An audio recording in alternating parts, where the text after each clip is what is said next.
جتنے بھی ہمارے پاس جتنا ٹائم ہے اس حساب سے نحمدہ ونصلی علی رسول الکریم اما بعد فاعوذ باللہ من الشیطان الرجیم بسم اللہ الرحمن الرحیم اللہم انی اعوذ بک من علم لا ینفع ومن قلب لا یخشع ومن نفس لا تشبع ومن دعوت لا یستجاب لها آمین ثم آمین۔ ہم لوگ ڈسکشن کر رہے تھے کہ جب انسان بیمار ہو یا اس پر تکلیف آئے تو کس طرح سے وہ اپنے آپ کو فائدہ مند مریض بنا سکتے۔ یہ ٹرمنالوجی نا آپ نے ضرور یاد رکھنی اپنے لیے، فائدہ مند مریض۔ اور یہ دعا بھی کیا کریں کہ یا اللہ جب مجھ پر بیماری تکلیف آئے تو مجھے فائدہ مند مریض بنانا۔ پہلے تو یہ کہ بیماری مانگنی نہیں چاہیے، لیکن یہ کہ یا اللہ اگر کبھی ایسا ہو تو مجھے فائدہ مند مریض بنانا۔ جی ہاں، جتنی تکلیف اتنا اجر۔ تو سب سے پہلا جو پوائنٹ ہم نے، جیسے نمبر 4 ہمارا پوائنٹ تھا، نمبر 1 تھا کہ اللہ تعالیٰ کے بارے میں اچھا گمان رکھیں جب بیماری تکلیف آئے۔ نمبر 2 عافیت کی دعا مانگیں۔ نمبر 3 استغفار اور توبہ کریں۔ نمبر 4 تھا ملنے والے اجر پر نظر رکھیں۔ اس کی ہم نے آج تفصیل کچھ پڑھی۔ یہ بتائیں کہ اگر مسلسل تکلیف ہو رہی ہو تو اپنے آپ کو کس طرح سے پازیٹیو رکھیں گے، کیا سوچیں گے، کیا بات اپنے آپ کو کہیں گے کہ اگر وہ تکلیف آپ کو ہر وقت ہوتی، جیسے کچھ لوگوں کو ہر وقت بیک ایک ہوتی ہے، کچھ لوگوں کو ہر وقت گھٹنے میں درد ہوتا ہے، یا ہیڈ ایکس ہوتے ہیں، یا مثلاً شولڈر ہر وقت جیسے جکڑے ہوئے لگتے ہیں، بازو میں درد ہوتا ہے۔ بالکل بڑی مصیبت کو یاد رکھیں، گناہ جھڑ رہے ہیں، جتنی تکلیف اتنا اجر ہو رہا ہے۔ Keep doing good thing whatever you are doing, think اجر کلیکشن۔ بالکل شاباش، یہ بہت ہی زبردست پوائنٹ تھا کہ آپ سوچیں کہ آپ کا اجر جمع ہو رہا ہے۔ جس طرح کے بینک اکاؤنٹ میں پیسے جمع ہو رہے ہوتے ہیں نا، تو آپ سوچا کریں کہ اللہ تعالیٰ نے میرا ایک آخرا بینک اکاؤنٹ ہے اللہ تعالیٰ کے پاس، اور اس میں جو میں اس وقت صبر کر رہی ہوں اور جو میں کمپلین نہیں کر رہی اور میں برداشت کر رہی ہوں، تو میرے آخرا بینک میں نیکیاں جمع ہو رہی ہیں، گناہ معاف ہو رہے ہیں، گھبرانا نہیں ہے، مسلسل اجر ملتا رہتا ہے۔ گڈ، مسلسل اجر اور گناہ جھڑ رہے ہیں۔ بالکل یہ سوچیں کہ لگاتار پین کے ساتھ لگاتار اجر مل رہا ہے اور لگاتار گناہ جھڑ رہے ہیں۔ بالکل پھر خاص طور پہ جیسے اس کا خلاصہ ہم کر لیتے ہیں، نمبر 1 کہ جب بھی انسان کو کوئی ایسی تکلیف یا بیماری ہو جو کہ مسلسل ہے تو وہ شکر گزار رہے، یعنی ہر حال میں الحمدللہ علی کل حال کہے۔ نمبر 2 اللہ تعالیٰ کی رضا میں راضی رہے۔ نمبر 3 یہ سوچے کہ جس طرح درخت سے پتے جھڑتے ہیں ویسے میرے گناہ جھڑ رہے۔ اور پھر اسی طرح آپ دیکھیں کہ یہ نا اچھا پازیٹیو گمان ہوتا ہے کہ انسان جتنا اچھا سوچتا ہے بڑی سے بڑی تکلیف اس کے لیے ہلکی ہو جاتی ہے، اور پھر اس سے نا ہم اپنی بیماری کو انجوائے بھی کریں گے، ہم اتنا اس کو سر پہ سوار نہیں کریں گے۔ ہم کہیں گے دیکھو اللہ نے موقع دے دیا، ویسے تو رمضان کا مہینہ ہوتا ہے گناہوں کو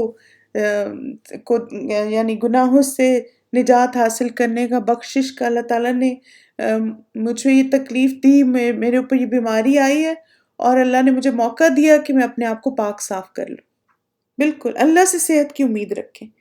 پھر اسی طرح ایک اور نمبر 5 پوائنٹ تھا کہ کس کی بیماری، غم اور دکھ کو یاد کریں تو پھر انسان کو اپنی بیماری دکھ کم لگتا ہے۔ شاباش، انبیاء کی مشکلات کو یاد رکھیں، یعنی بہت سارے انبیاء بیمار بھی ہوئے، بیماریوں سے، تکالیف سے، آزمائشوں سے گزرے، اور سب سے بڑھ کر نبی صلی اللہ علیہ وسلم کی بیماری اور تکلیف۔ آپ صلی اللہ علیہ وسلم غم سے بھی گزرے، دکھ سے گزرے، کرب سے گزرے، بیماریوں سے گزرے، تکالیف سے گزرے، لیکن ایک چیز تھی کہ آپ صلی اللہ علیہ وسلم نے ہمیشہ اپنے اس وقت کو پروڈکٹیو طریقے سے گزارا، اللہ تعالیٰ پر، اللہ پہ اچھا گمان اور بھروسہ کر کے۔ پھر اس کے بعد نمبر 6 ہے کہ بیماری کے دوران کس کو برا بھلا نہیں کہنا چاہیے۔ نمبر 6 پوائنٹ تھا ہمارا، کس کو برا بھلا نہ کہیں بیمار جب ہوں تو۔ بیماری کو، جیسے کچھ لوگ کہتے ہیں نا، ہاں یہ مجھے اس کی طرح چپک گیا ہے، یہ مجھے ایسے ہو گیا ہے، اور یہ منحوس ہے، ایسی باتیں نہ بولا کریں۔ اللہ کی طرف سے ایک آزمائش ہے، اور پھر کیا سوچیں کہ یہ جو بخار ہے یہ گناہوں کو دھو ڈالے گا. اچھا کون سی چیز ہے جو ہمیں روکے گی اس وقت کہ اپنے منہ سے کوئی نیگیٹو یا بری بات نہ نکالیں؟ کون سی سوچ ہے، کون سی بات، کون سا ریمائنڈر آپ اپنے آپ کو دیں گے بیماری کی حالت میں کہ آپ نے تکلیف اور بیماری کے وقت بری بات نہیں کہنی؟ اللہ سے صحت کی امید رکھیں، اللہ پہ بھروسہ اور صحت کی امید. اور پھر آپ دیکھیں کوئی گھڑی قبولیت کی ہوتی ہے نا، اور جو مریض ہوتا ہے وہ تو ویسے بھی اللہ تعالیٰ کے قریب ہوتا ہے، تو جو فرشتے اس کے پاس ہوتے ہیں، تو اگر وہ اچھی باتیں بولتا ہے تو پھر دعائیں قبول ہوتی ہیں، درجات بلند ہوتے ہیں. نیگیٹو بولے گا تو پھر وہ چیز اس کے اگینسٹ لکھی جائے گی. پھر اس کے بعد ایوب علیہ السلام 18 سال تک بیمار رہے. ان کے اس عمل سے ہمارے لیے کیا سبق ہے؟ یعنی 18 سال تک ان کو جو سکن کی بیماری تھی وہ رہی. صبر، شاباش. اور اسی طرح اگر کبھی بیماری طویل ہو جائے تو گھبرانا نہیں ہے، اللہ سے نا امید نہیں ہونا. شاباش. صبر اور شکر کے ساتھ. اور آپ دیکھیں کہ ایوب علیہ السلام کے ساتھ تو کیا ہوا تھا کہ ایسی بیماری آئی تھی کہ سب چھوڑ کے چلے گئے تھے، کوئی پاس نہیں تھا سوائے ان کی بیوی کے. بچے بھی چلے گئے، یعنی بچے مر بھی گئے، کچھ رشتہ داروں نے چھوڑ دیا، دوستوں نے چھوڑ دیا، مال بھی چلا گیا، یعنی بالکل جس کو کہتے ہیں نا کہ ہر چیز ہی چلی گئی. لیکن وہ پھر بھی کتنے پازیٹیو تھے، انہوں نے اپنے آپ کو ڈیڈیکیٹ کر لیا اللہ کی عبادت سے. تو ہم تو آپ سوچیں، میں ابھی جب سن رہی تھی تو میں سوچی تھی کہ سبحان اللہ، ہم اگر ایک ہفتہ بیمار رہے نا تو تنگ پڑ جاتے. ہم کہتے کیوں نہیں ختم ہو رہا. جیسے اس دفعہ میرے ساتھ ہوا کہ 3 ہفتے تک مسلسل مجھے کھانسی، فلو، فیور سب چل رہا تھا. اور میں حیران ہو رہی تھی کہ کبھی بھی اتنا لمبی ڈیوریشن نہیں ہوئی. مثلا ہوتا ہے کبھی فلو کھانسی ہوتی ہے، ہفتہ 10 دن میں ٹھیک ہو جاتا ہے، لیکن اس دفعہ پورے 3 ہفتے لگ گئے مجھے ریکور کرنے میں. تو آپ دیکھیں 3 ہفتے ہو جائیں، 1 مہینہ ہو جائے بیماری کو تو کیسے ہمارا دل تنگ پڑ جاتا ہے نا. اور ہم کہتے ہیں ہائے کب ٹھیک ہوں گے، کب ختم ہوگا. اور آپ ان کے بارے میں سوچیں، 18 سال تک ایک انسان بیمار رہے، اور پھر بیماری کے آخری دن تک وہ پازیٹیو اور اللہ تعالیٰ پہ توکل، بھروسہ، امید کرنے والا ہو. تبھی تو پھر درجے بلند ہوتے ہیں نا. اچھا، بیماری کی حالت میں ہمیں کون سے کاموں کو جاری رکھنا چاہیے؟ یعنی چلیں بعض اوقات فزیکلی آپ اتنے ایکٹیو نہیں ہوتے، لیکن پھر بھی کون سے کام ہم جاری رکھ سکتے ہیں؟ شاباش. اپنی صفائی کا خیال رکھیں، پھر نیک کام جو اپنی استطاعت میں ہے وہ کرتے رہیں. یعنی اب یہ نہیں کہ اب بس چھوڑ دیا، چلو اب یہ میں بیمار ہوں تو میں یہ بھی نہ کروں، میں یہ بھی نہ کروں. شاباش. عبادت، نیکی، جیسے خاص طور پر نبی صلی اللہ علیہ وسلم نے بیماری کی حالت میں سورہ مرسلات کی تلاوت کی. تو آپ سوچیں کہ چلو اب تو میں کچھ اور نہیں کر سکتی تو قرآن پکڑ کے میں لمبی قرات ہی کر لوں بیماری کی حالت میں. بیٹھ کے، لیٹ کے، جیسے بھی آسانی ہے نماز میں لمبی قرات کی کوشش کریں. تو آپ دیکھیں کہ قرآن پڑھنے سے بھی نا شیطان بھاگتا ہے. تو شیطان بھاگے گا تو نیگیٹو تھاٹس نہیں آئیں گے، اور پھر قرآن کی وجہ سے بھی آپ کی ہیلنگ کا جو پروسیس ہے وہ انشاءاللہ اور فاسٹ ہو جائے گا. پھر اس کے بعد آخری جو ہمارا پوائنٹ تھا وہ یہ ہے کہ کن لوگوں سے ملاقات کی خواہش ہم بیماری کی حالت میں رکھ سکتے ہیں. نیکی میں اپنے آپ کو مصروف رکھیں. شاباش. نیک لوگوں سے، یعنی آپ یہ کہہ سکتے ہیں کہ میرا دل کرتا ہے کہ فلاں سے میری ملاقات ہو، یا فلاں میرے لیے دعا کریں، یا مثلا کسی طرح ان سے میں مل لوں اپنی زندگی میں. تو انشاءاللہ آپ دیکھیں کہ قیامت کے دن ہم انہی کے ساتھ ہوں گے نا جن سے دنیا میں محبت کرتے ہیں یا جن سے انسپائر ہوتے ہیں. تو اگر بیماری کی حالت میں انسان ایسی باتوں کی خواہش رکھتا ہے کہ نیک لوگوں سے ملے، نیک لوگوں کی صحبت اسے ملے، تو اس میں پھر کیا ہوتا ہے کہ وہ چیز اس کو آخرت کی یاد دہانی بھی کراتی ہے، اور پھر وہ یہ ثابت کرتا ہے کہ میں نے سیکھنے کا عمل کبھی نہیں روکنا. جی ہاں، ان سے پازیٹیو انرجی ملتی ہے. جی ہاں، ہم ان کو کہہ سکتے ہیں آپ ہمارے لیے دعا کریں. پھر آپ دیکھیں کہ ایک اور جو امام احمد کے بارے میں آتا ہے کہ پتہ نہیں کون سے امام تھے کہ وہ بیمار تھے، یعنی بہت زیادہ آخری وقت ان کا تھا، اور ان کو کوئی اسکالر وزٹ کرنے آئے تو وہ ان سے وراثت کے بارے میں کچھ سوالات انہوں نے پوچھے اور سیکھا. یعنی اتنا آپ اپنے آخری وقت میں بھی انہوں نے علم کو سیکھنا نہیں چھوڑا.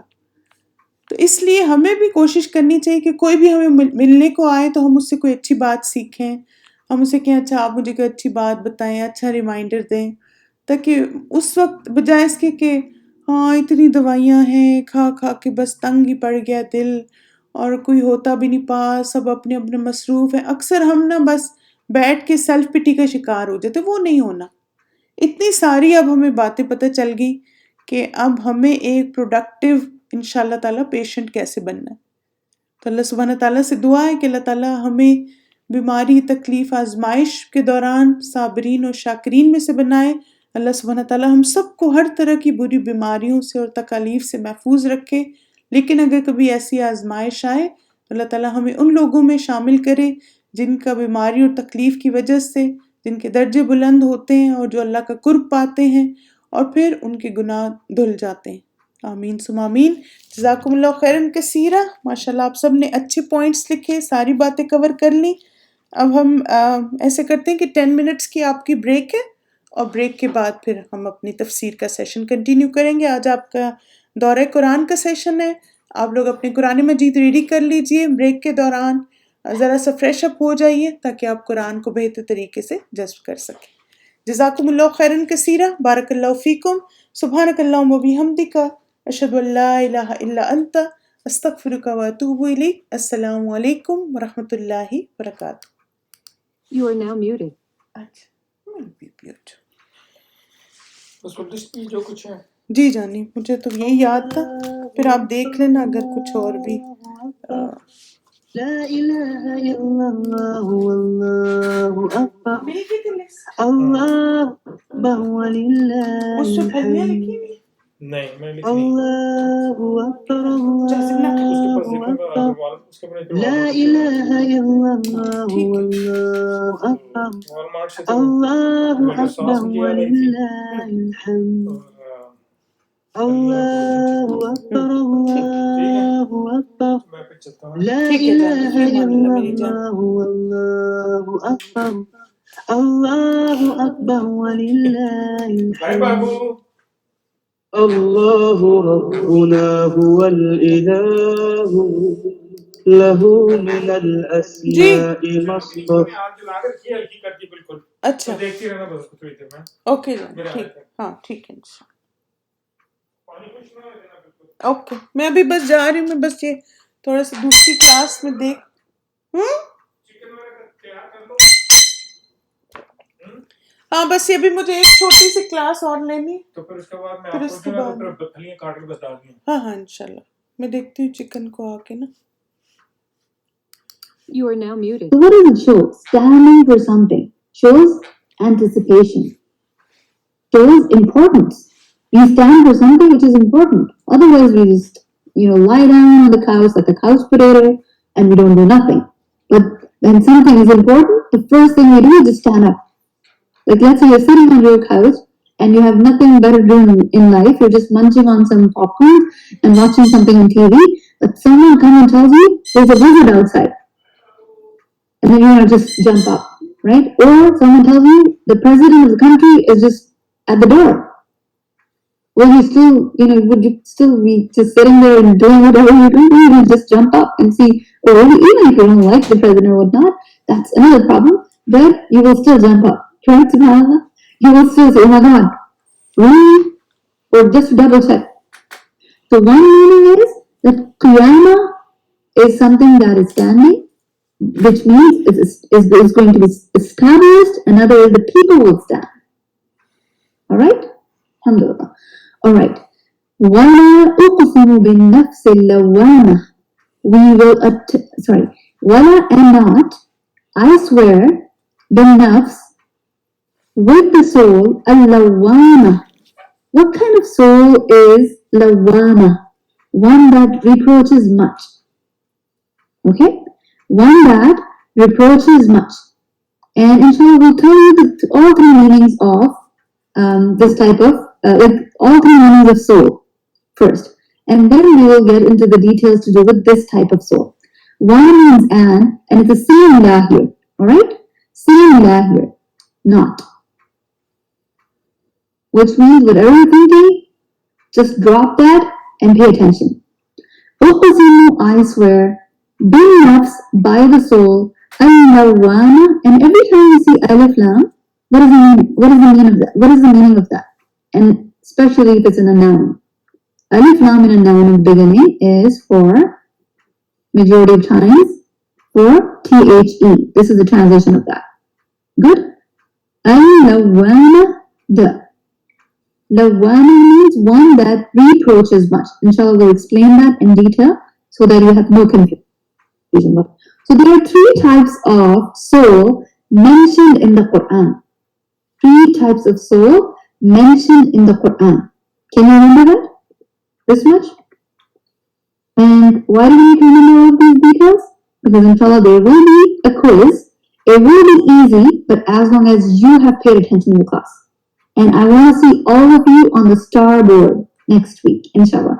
So pay full attention and inshallah try to jot down the names now. I really want all of you to have your pens, pencils ready because I'm going to give you all 3 terms. They are in Arabic though. I will give you it in English translation side by side. All good? Alright.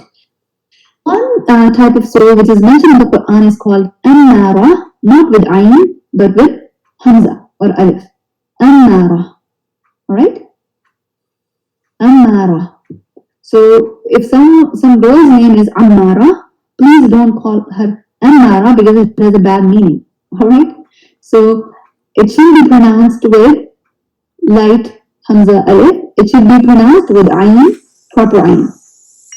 Cool? Alright. Okay. So Ammara is what type of soul?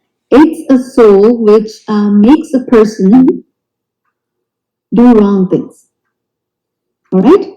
It is literal, translation or word-to-word translation of this type of soul would be persistent enjoiner of evil. Write it down. Persistent enjoiner of evil. What does it mean by that? Persistent as in constant. Keep on doing that. What? Enjoining. As in like giving you the wrong ideas. Giving you the wrong commands. So this type of soul is keep on telling us to do the wrong things. Keep on telling us to do haram. Keep on telling us to do something wrong and something silly and something bad and something evil. It doesn't have to be evil at the bigger level. It can be like something small as not following the instructions of a teacher, right? So that soul is a bad one. It's called An-Nara. All good? Okay, next. The second type of soul which is mentioned in this very surah in ayah number 2 is Lawwana, which means a soul which is reproaching, which means it keeps on telling you, like it's a good one, right? It's a good soul. It tells you don't do this, or if you do, even if you do something bad, it reproaches you. Why did you do that? Didn't you know, right? Or didn't you know any better? Or if you have done something wrong, then repent. Do something good now. Fix it. Whatever you have, whatever problem you have caused now, fix it. Are you getting the point? Alhamdulillah. So that is the second type, reproaching soul. It's a good one. Alhamdulillah. And then comes the last one, which is mentioned in Surah Al-Fajr.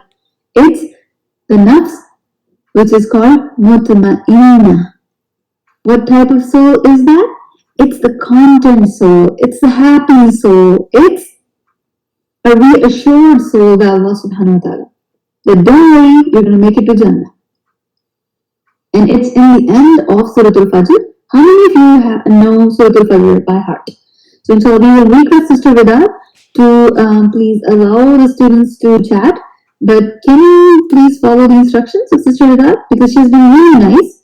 And she's been telling you something. So, just respectful to listen, right? Inshallah.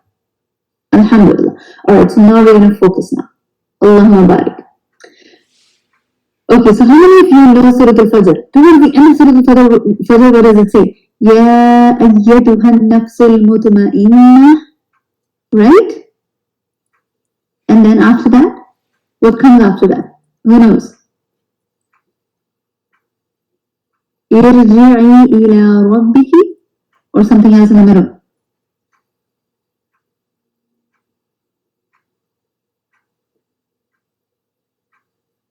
Yes, good.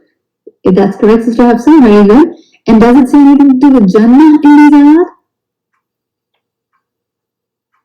This is beautiful because towards the end of Surah Al-Fajr we learn that anyone who has a content soul. And why is a soul content? That you're happy that Allah made you Muslims. You're happy the kind of situations Allah put you in. You're happy with the deen of Allah. You're happy that Allah subhanahu wa ta'ala, He gave you whatever He gave you. So are you happy?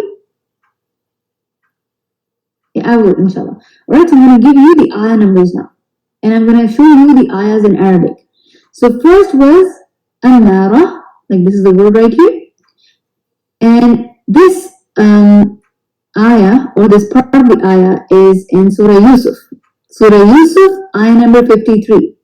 Okay? And is it a good soul or is it a bad soul? Tell me. An-Nara. It's the bad one, right? What does it do? And is it about like different people have different souls? No. It's the, you can say, we can have all of these phases of the soul in us, right? So our nafs, which is an-nara type, it can tell us do something wrong, hit your brother, I don't know, prank someone, hurt someone, scream at someone. So this is what? An-nara, bad soul. Or keeps on telling you to be rude to your parents, keeps on telling you to do something haram, or look at something wrong, or talk in a bad manner, anything bad, right? Yes, exactly. Also ego or arrogance. And second one is lawama, which is mentioned in this very surah. So you can write the reference, and the reference is Surah Al-Qiyamah, ayah number 2. Okay, now comes the last one. Mutma'inna, which is in Surah Al-Fajr, ayah number 27. And that means a nafs which is satisfied. You're satisfied in this dunya. You're satisfied about Quran. You're satisfied and you're happy that Allah subhanahu wa ta'ala gave you these commands. And you're happy with the situation you're in. Then Allah subhanahu wa ta'ala will call these people and will say, Ya ayyatuhan nafsul mutma'inna. So all the people who have this satisfied, happy, content soul, what do? What's the next part? Ya ayyatuhan nafsul mutma'inna.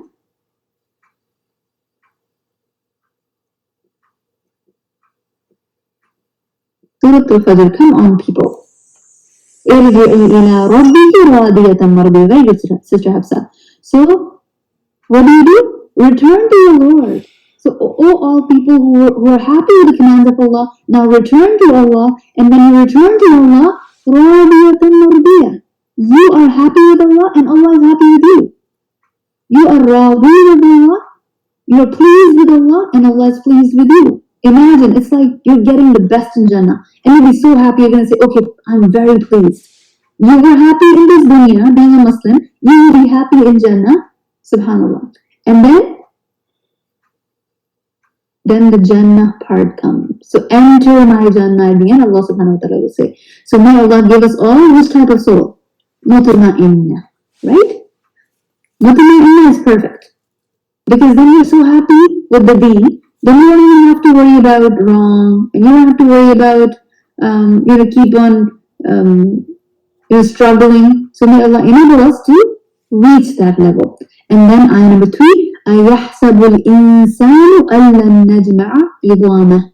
Does man think that we will not assemble his bones? Like, do you think that? Do you think that? No, we don't, right? Alhamdulillah.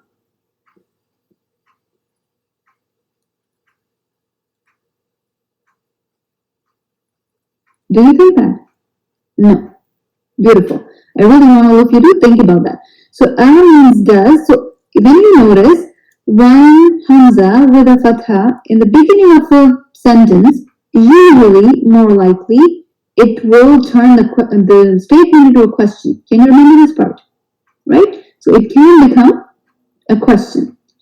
And then, يحسب, he thinks, al-insan, the human being, al-man, that will never, najma, we assemble together, idama, his bones. So there are people that think that Allah subhanahu wa ta'ala is not able to put the bones together and form the bodies again and resurrect them again. So we don't believe that. We think Allah subhanahu wa ta'ala can do that, because if Allah subhanahu wa ta'ala can make us when we were not even bones, when we were babies, when we were born, we were not even born before that. Allah subhanahu wa ta'ala created us then. It's not hard for him to do it again while there are bones there, while there are some remains there. It's very easy. And then, subhanAllah, it's mentioned in Surah At-Taghabun, ayah number 7, that they were disbelievers. What would they believe? It mentions, زَعَمَ الَّذِينَ كَفَرُوا أَلَّنْ يُبْعَثُوا. Those who disbelieve have claimed that they will never be resurrected. So they used to claim that. Not only they just had this thought, they also used to make big statements about that there will be no akhirah, there will be no afterlife, there will be no results, there will be nothing to worry about. But, it is just like saying that there is no police. It's just like saying there are no cops. And just imagine the situation. Are they safe? By imagining that there are no cops, are they safe? These two guys? Not at all, right? They're not safe, subhanAllah. So anyone who thinks that there is no afterlife and they're not preparing for it, so they won't be safe there. So this is their big mistake at this point, thinking that there won't be raised again. Okay, now I want all of you to imagine a situation that this person is sitting here. Folks, can you see the person? Okay, this person is sitting here and watching something. But look at the window. What's going on there? What's going on outside? It's bushfire. Okay, is he smart enough to ignore it? Is he smart? Yes or no? No, he's not smart. So what should he do?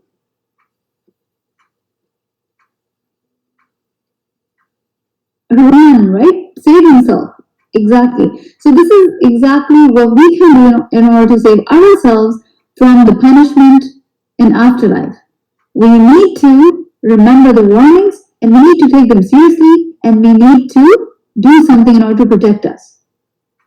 And if we ignore all these warnings, we're going to be just like this person. Yes. And why do people reject the hereafter? Do you know the reason? Why? Why do people say there's not going to be anything afterwards? There will be no results there. Why do people think that? What's the major problem? There is a hint on this slide for all of you. Because they love this world so much, because they love the sins so much, because they love whatever their heart desires. And they don't want to change. And they don't want to make any difference in their life. They don't want to live a conscious life. بَلَا قَادِرِينَ عَلَىٰ أَن نُسَوِّيَ بَنَانَهُ. Yes, we are able even to proportion his fingertips. So now Allah subhanahu wa ta'ala is responding to that claim that do you think that Allah subhanahu wa ta'ala can put our bones together and turn it into a person and take our hisab and give us our results? So Allah subhanahu wa ta'ala is saying that does one thing that Allah, for us to understand it this way, that do we think that Allah will not gather our bones? Never mind bones, Allah can even put together our fingertips. It's not that there will be a lot of hands there and Allah subhanahu wa ta'ala will just, get them randomly just fixed, because they kind of look like same and they have 5 fingers. Okay, all the white people should have the same white hands, all the black people should have the black hands, and all the brown people the brown hands. It doesn't matter who's whose. No, it's not like that. Everyone will get their same hands and their same body parts, and they will be them. And Allah subhanahu wa ta'ala can easily do that. He is Qadir to do that. He is all able to do that. Bala, nay. Qadireen, ones who are able. Ala, upon. And that. Nusawwiya, we put perfectly in order. Banana, his fingertips. Allah subhanahu wa ta'ala can even put the fingertips together. So all the kind of hands you have now, you will have them there. So whatever we have earned with these hands, we will get them back. And all the records will be there. And subhanAllah, if you think about fingertips, what's on our fingertips? Fingerprints, right? So fingertips are where our fingerprints are. And the amazing facts about fingerprints are just mind-blowing. So I'm going to just share a few of the facts. Yes, that's one. You're right, Brother Bilal. Alhamdulillah. And imagine fingerprints as barcodes. You know what barcodes are? Ever seen them? What are barcodes?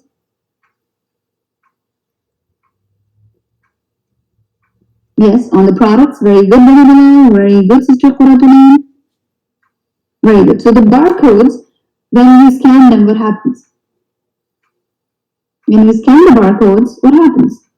You get the price, you get you also know where this product is, even if they have it in the store or not, right? Or how many more do they have left? Somehow the barcode has all the information. So what about our fingertips? Do they have all this information about us? Yes, subhanAllah. So now we look at some of the facts to do with fingertips. First fact, we have had them since before we were born.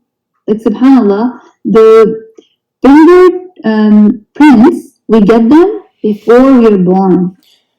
SubhanAllah, that's something which is so cool. So they are older than us, you can say. And they aren't just for decoration, right? So they aren't just for decoration. What does that mean? Like they just don't look nice and neat. They have a purpose. And one purpose is not just recognition or, just for your identification. The raised skin, because of the fingerprints, it becomes, it has ridges. So these ridges, they help us with a grip. So we can hold on to objects and they don't slip. Without fingerprints, things would just slide right off our hands. SubhanAllah. Imagine soapy hands. With soapy hands, can you hold anything? No, the things keep on slipping. When you wash them, subhanAllah, now your ridges are going to work. Isn't it amazing? So grip is there just because of these beautiful fingerprints we all have. So alhamdulillah for that. And everyone's fingerprints are unique. Unique, like every individual. It's not okay, after 100 years, we will have a repeat session of all the fingerprints. So after every 100 years, Allah subhanahu wa ta'ala would use the same ones. No, these are our IDs, and they are, only for us, exclusively for us. Alhamdulillah. So this is another favor of Allah subhanahu wa ta'ala on all of us. Even if when it comes to DNA of two twin sisters or twin brothers, DNA can match, but the fingerprints are going to be different. Amazing, right?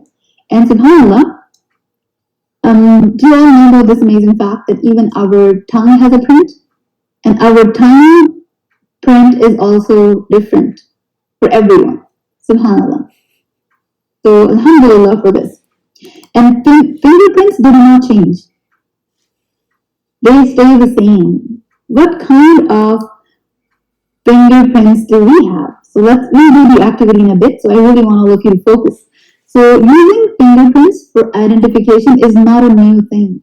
Even when you do the research and when you try to find, in the past even, people were using fingerprints in order to identify or in order to use it for, especially in order to identify criminals, right?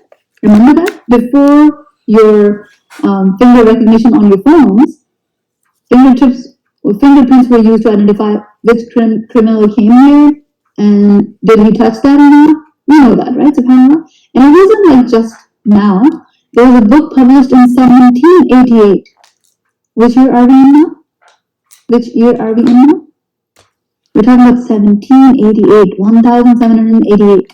There's a book published then. And in that, it was mentioned that fingerprints are unique and they are used, he also, like this person who wrote this book, he also used drawing of fingerprints to support his claim. It's not that new concept, subhanAllah. And fingerprints are incredibly durable. Like they're durable, like no matter what you do, they don't disappear. Unless you cut your finger off, right? That's a different story. But, they usually stay with you.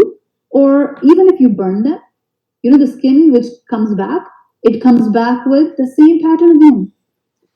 Right? SubhanAllah. And while we're talking about cutting fingers off, don't mind the picture, but this is the news.